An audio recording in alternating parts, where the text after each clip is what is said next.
Assalamualaikum warahmatullahi wabarakatuh. Perkenalkan nama saya Denis Arthur dengan NIM 33363100032. Saya kali ini akan membahas tugas dari materi pedoman pekerjaan di ruang terbatas, muatan, dan barang.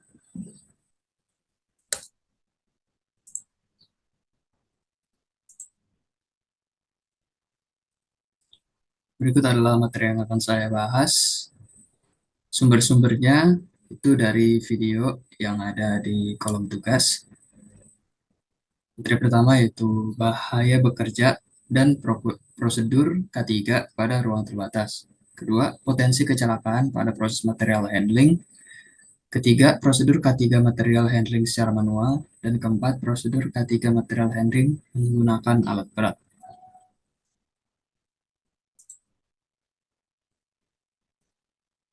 Pertama, bahaya bekerja dan prosedur K3 pada ruang terbatas. Apa itu ruang terbatas? Ruang terbatas adalah ruang yang cukup besar di mana seorang pekerja dapat memasukinya sebagian atau seluruh badannya dengan mengerjakan tugasnya dalam ruangan terbatas tersebut. Bahaya pekerjaan di ruang terbatas. Pertama, ada sesak napas. Gas atau polutan yang mencemari suatu ruang terbatas akan menyebabkan pekerja sesak napas hingga pingsan. Kedua, gas mudah terbakar atau meledak. Gas yang mudah terbakar yang mencemari ruang terbatas harus sering dibersihkan. Jika ada percikan api atau listrik, gas ini akan terbakar atau meledak, menyebabkan luka-luka hingga kematian. Ketiga, konsentrasi oksigen rendah. Konsentrasi oksigen yang rendah dapat menyebabkan pusing, kelelahan, dan pingsan. Prosedur K3 di ruang terbatas. Pertama, ada persiapan dan perencanaan. Pertama, di dalam persiapan dan perencanaan itu ada izin, sosialisasi, dan informasi. Izin itu setiap pekerja tergantung dengan ruang terbatasnya memiliki izin untuk memasuki ruang terbatas tersebut. Terus yang kedua adalah sosialisasi. Sosialisasi dilakukan untuk mengedukasi pekerja terhadap bahaya yang ada di dalam ruang terbatas tersebut. Informasi juga begitu. Yang kedua, persiapan dan pelaksanaan isolasi. Sistem ruang terbatas harus diisolasi dari energi berbahaya di sekitarnya. Energi berbahaya misalnya api, mungkin listrik, dan sebagainya. Ketiga, pembersihan ruang terbatas. Pembersihan pembuangan gas atau cairan. Gas atau cairan yang ada dalam ruang terbatas harus sering dibersihkan karena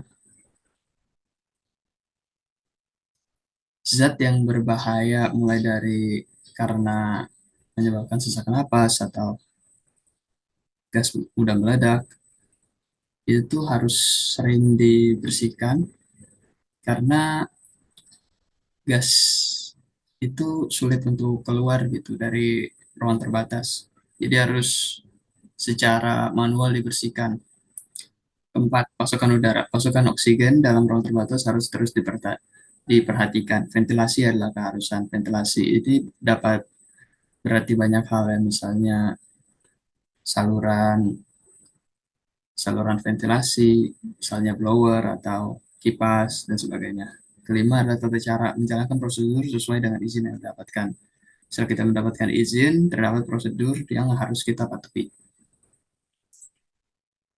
Dua, potensi kecelakaan pada proses material handling. Apa itu material handling? Material handling artinya penanganan bahan baik dengan atau tanpa alat berat. Potensi kecelakaan material handling manual. Pengangkatan beban secara manual adalah sumber kecelakaan yang paling sering dalam suatu pekerjaan. Mengangkat beban yang terlalu berat dan terlalu lama, mengangkat beban dengan cara yang tidak benar, dan tidak memperhatikan material yang diangkat. Hal ini akan menyebabkan gangguan kesehatan seperti sakit pinggang atau bahkan kecelakaan besar yang menyebabkan kematian. Potensi kecelakaan material handling alat berat itu dapat menyebabkan kecelakaan yang fatal, mulai dari luka, cacat, hingga kematian. Untuk itu diperlukan untuk terus menjalankan prosedur K3 selama menggunakan alat berat. Ketiga, prosedur K3 material handling secara manual. Pertama, baca prosedur tentang cara pengangkatan bahan. Kedua, lakukan tes angkat di sudut bawah benda untuk memeriksa beban dan stabilitas bahan. Bila terlalu berat, gunakan alat atau minta bantuan orang lain.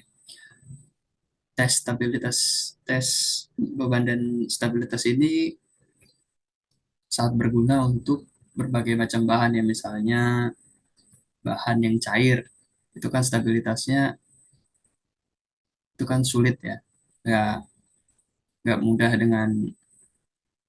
nggak mudah gitu. Tiga, gunakan sepatu dan sarung tangan yang aman untuk mengangkat bahan. Sepatu dan sarung tangan yang aman itu penting karena kalau sepatu dan sarung tangannya itu licin atau rusak-rusak itu berbahaya. Keempat, periksa ketersediaan alat bantu mekanik. Alat bantu mekanik misalnya dorongan atau gerobak gitu. Kalau misalnya ada, gunakan. Ini hal penting terkait material handling manual. Pertama, pastikan objek dapat dipegang dengan cara yang aman. Terus kedua, gunakan dua tangan saat mengangkat. Ketiga, hindari mengangkat barang secara mendadak. Keempat, bawa barang yang diangkat sedekat mungkin dengan tubuh. Kelima, gunakan kaki untuk tumpuan dalam mengangkat dan mendorong beban. Jangan gunakan pinggang sebagai tumpuan mengangkat. Keenam, selalu upayakan mengangkat beban dengan cara ergonomis pada pause zone. Tujuh, hindari mengangkat barang berulang kali dari lantai, gunakan meja gitu. Kedelapan, hindari memutar tubuh dalam mengangkat dan memindahkan barang. Sembilan, angkat beban semampu tubuh. Sepuluh, tinggi bahan atau beban tidak menutupi mata. 11, gunakan tangga atau bangku pada bahan yang berada di tempat tinggi. Keempat, prosedur ketiga material handling menggunakan alat berat. Pertama, mengurangi sudut tali pengangkatan pada alat berat. Hal ini akan meningkatkan kapasitas pengangkatan barang dan tekanan tali dapat diminimalkan. Dua, gunakan guide rope atau tali pedoman untuk mengamankan bahan dari pergerakan yang tidak diinginkan. Tiga, hanya signalman yang diperbolehkan untuk mengarahkan operator. Patuhi sistem keselamatan dalam alat berat tersebut. Keempat, jangan menggunakan ponsel saat mengoperasikan alat berat. Kelima, jangan bekerja dalam pengaruh alkohol atau obat-obatan. Keenam, jangan meninggalkan bahan menggantung pada alat berat. Berikut adalah sumber-sumbernya. Sumber-sumbernya dari video yang tertera ya. Terima kasih atas perhatiannya. Sekian dan sampai jumpa.